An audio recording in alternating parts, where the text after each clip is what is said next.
Jack ஒருத்தன் comment பண்ணிருக்காங்க, ஜாக்க பீச்சுக்கு கூட்டிட்டு போயிட்டு தூக்கிட்டு நடங்க, பப்ளிக் ரியாக்ஷன் பார்க்கணும். வாழ தம்பி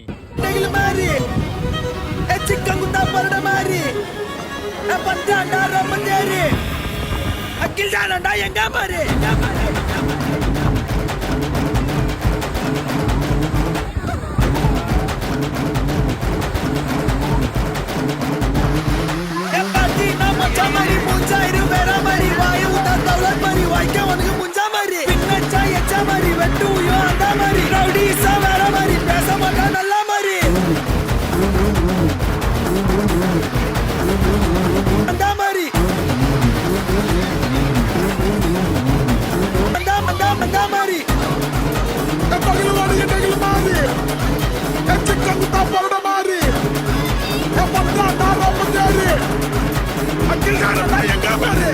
அந்த மாதிரி